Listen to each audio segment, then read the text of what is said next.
Okay, just going to turn down the music. Again, as per my other video, I'm doing this really to prove to my children that YouTube is a great media station, a place where people can earn money, get information from, and it should be like the go-to place like Google is, for instance. So please give me the thumbs up, please give me the likes, give me the feedback, subscribe, watch the adverts that are attached to this video.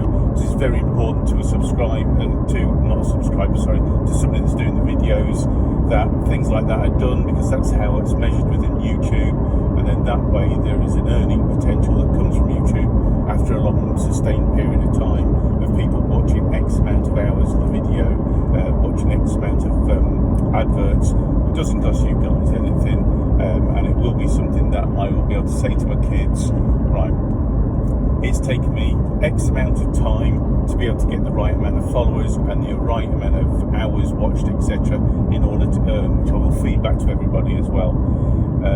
But it really is about trying to say to the girls that I've got 3 girls, by the way, that rather than give them pocket money, I'll give them an investment of a proper camera, not like my phone that I'm using at the moment, and I'll give them the proper facilities to become self-sufficient in getting some sort of money coming in. You know, I'm not talking big money, I'm just talking pocket money for them or anything like that. And if it develops into something else, then great.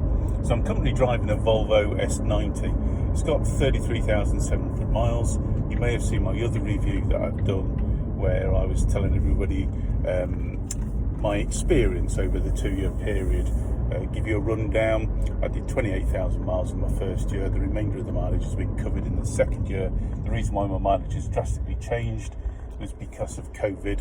You know, that I work for a living by going around different sites throughout the UK, and that stopped with COVID, so hence the reason that there's a different mileage. Now, I have been driving locally majority of the time, so my average miles per gallon over a sustained period of time is shown at 44.6% at the moment. However, that does go up to about 48. It's not as good as some of the other vehicles I used to have. So previously I had a Honda CR-V, a 1.6, I think it's called a VTEC. It was manual.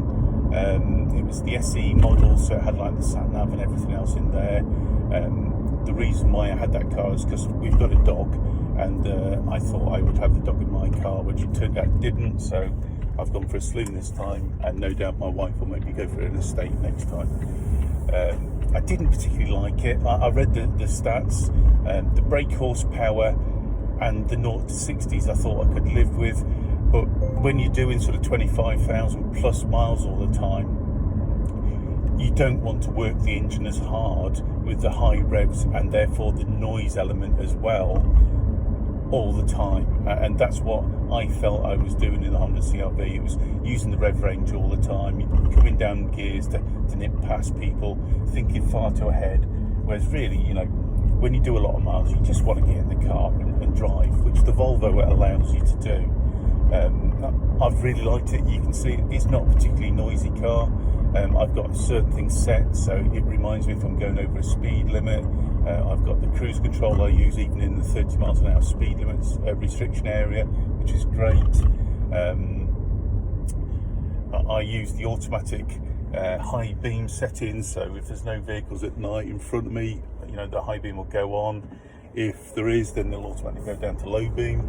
I use the automatic wipers, which 9 times out of 10 are okay, but quite often not. If you get in the car in the morning and there's a bit of dew on the windscreen, that annoys me, because all of a sudden you've got dirty windscreen or the smears.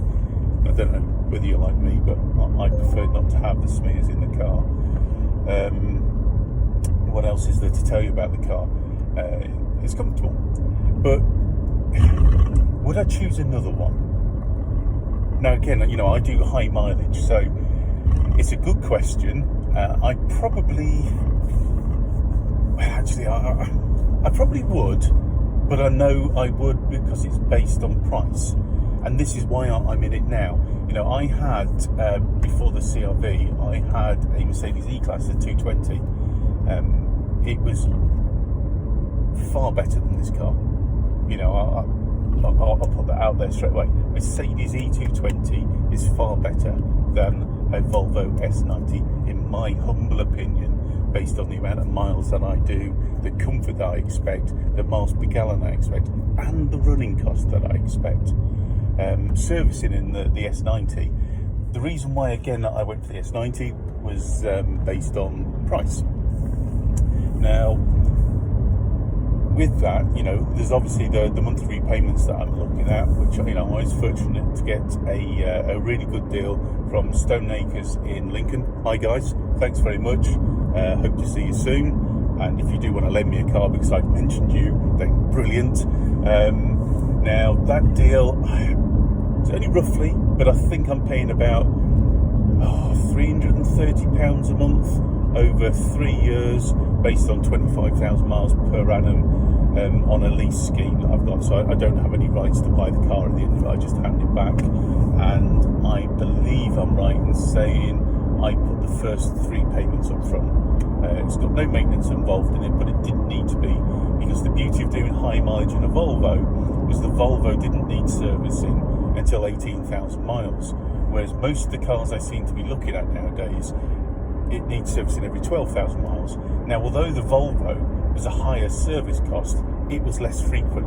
So over the 3-year period, I think I worked out I had to get it serviced only 3 times. And then when I looked at other vehicles that were at 12,000 miles, I was sort of like a servicing hand, so it would save me about 400 quid in the end.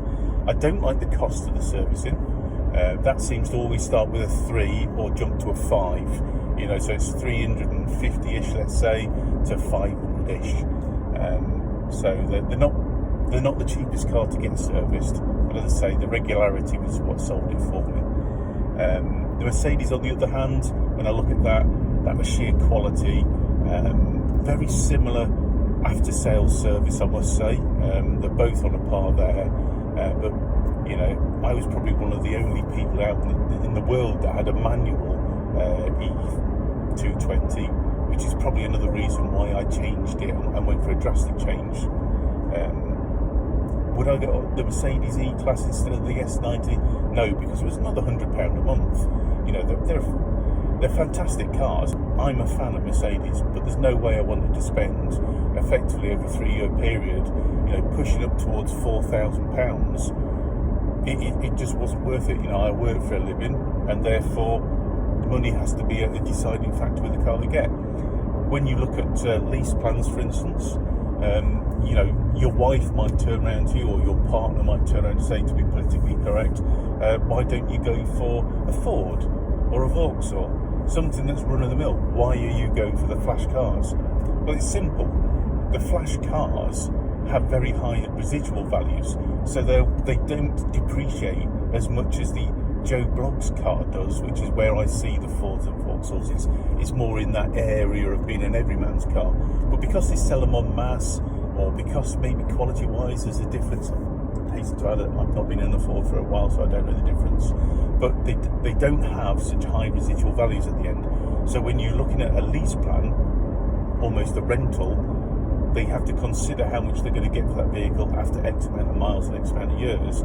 And that's where all your flashy vehicles, like your Mercedes, your BMWs, your Volvos, your Audis, all seem to come into their own because they've got a higher residual value. And that's what you end up trying to buy. Would I buy a car? I was in the car trade for about 12 years at one stage. So, I'd probably look at how a car depreciates as opposed to anything else when it comes to buying one for cash or HB and then owning it.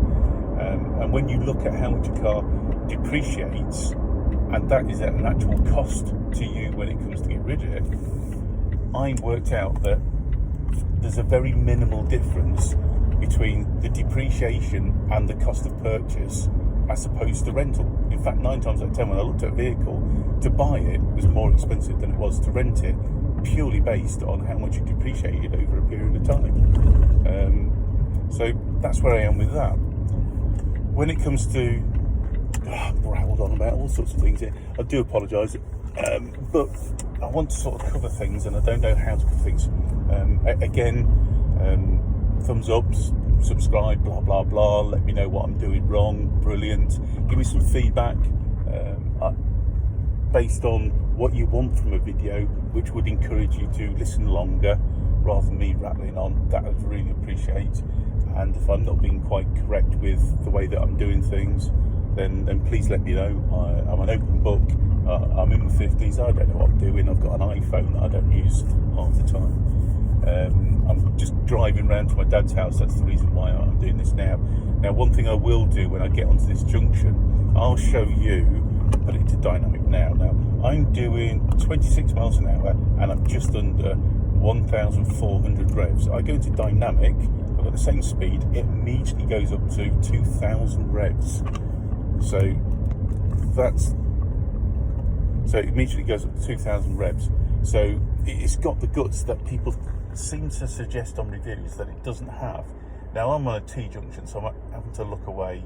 Apologies for that. And I'll come out and I'll do 60 straight away. So I'm coming out right now. So I'm standing start, turn the junction, I'm nailing it. I'll tell you when I get to 60. That's 40, 50, 60. There you go. Now that's not slow. You know, so these guys that put water bottles in the side of door pockets, and these guys that will tell you intricate details, and they sit there and they say it's not an overtaking car. It is, but you've not got to have it in the comfort area.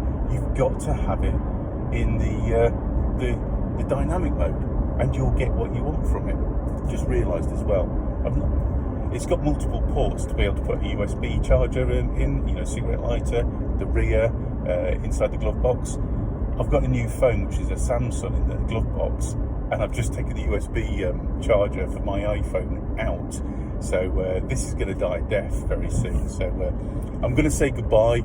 I'm going to say thank you for watching. I'm going to say please have this on as much as you can. Let the adverts play, and please support me in getting up to, I think it's 1,000 subscribers, and I don't know how many hours worth of video, so I can tell my kids how long it takes to be able to do that, and I'll tell you guys as well. Today is the 16th of April. I'll let you know when we've made it to a point where I'm going to be getting payments for everything I do on YouTube. Thanks very much. Have a great day.